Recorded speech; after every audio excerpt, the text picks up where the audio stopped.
Today I'm going to go over 3 tools that I use all the time that I find are really helpful in sculpting and getting that kick sort of jiving right in the right place that aren't compressors. People use compressors all the time and they're overrated. Diamond chain looking like Ice Age. Yeah.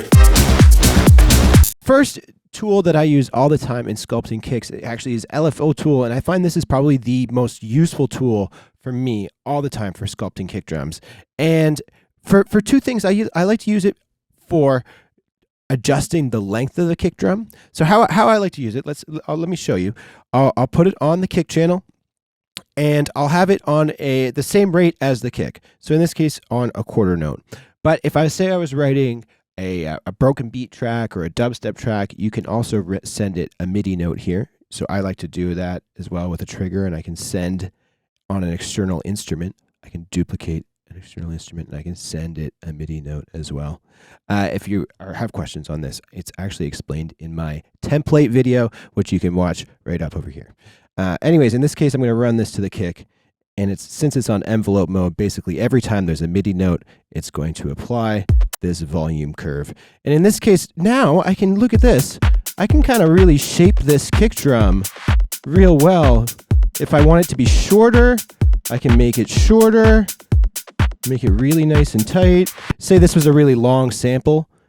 You know, oftentimes I don't really like really long samples. I like to have them shorter than half a beat per se. What I'm doing here, I'm also, I'm taming the transient. The original kick has a bit of a spike here. I'm kind of taming that down, bringing the body of it up. So this is kind of working like a compressor, but in this case, it's just doing volume automation.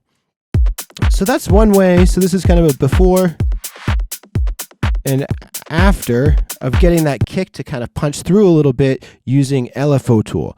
LFO Tool, one of my favorite things for sculpting kick drums. My next favorite plugin for getting a kick to kind of sit well in the mix is Kick Tweak. Now, Kick Tweak is great because it's so easy to use, and it's one of those plugins that it's just sort of presets that you cycle through.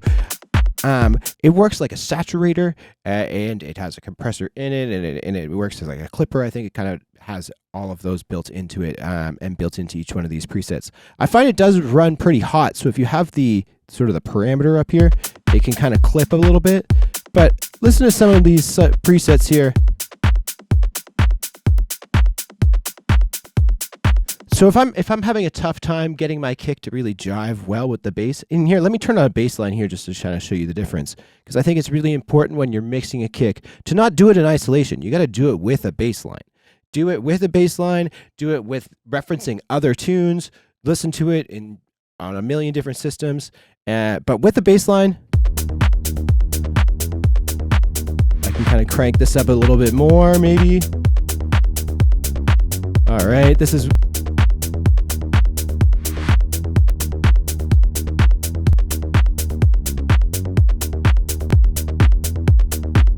And you can see how the shape of the kick is changing up there too each time. Some of them are a little bit more aggressive. Some of them are more focused on the transient. Some of them are a little more focused on the body. It's excellent.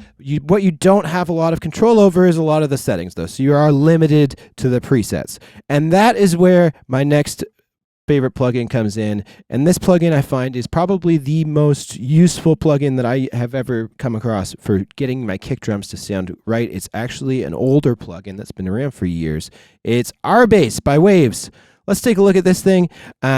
Similar to Kick Tweak, it runs really hot, and what that means is if the signal from your original sample is really, really loud, so if it's really loud out of here, then this plugin is going to be affected that much more. And so you may even want to add a utility before it and just bring the output gain down, and then you can always turn it back up afterwards. It's just this plugin does run hot. RBass, what does it do? Okay, so it works really uniquely in that it adds sort of a little sine wave bump to whatever frequency you want. So it's just a little bit of a low-end subby bump to whatever frequency you want, and the frequency that you choose is quite important, right?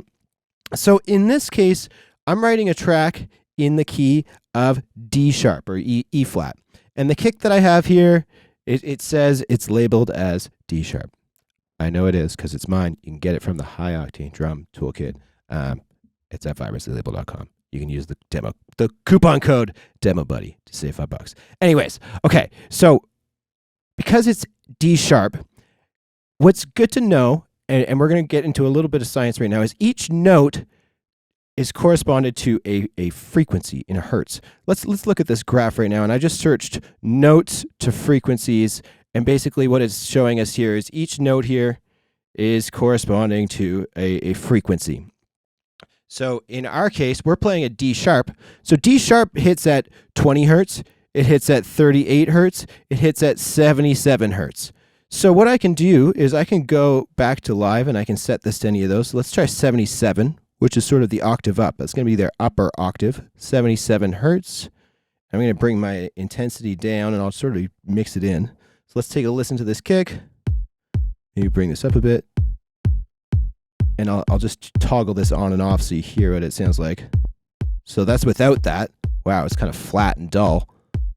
And that's with it. So we're just adding that upper octave of that D sharp. Now, what's also great, so say you do that and you find with the bass and everything as it's mixed in, maybe you're finding like that range there, that 100 hertz range, that just a bit too much. Maybe you don't poke the D sharp. Instead of poking that D sharp frequency up, let's maybe take a look and do 7 semitones up from D sharp, which is like a power chord or a fifth.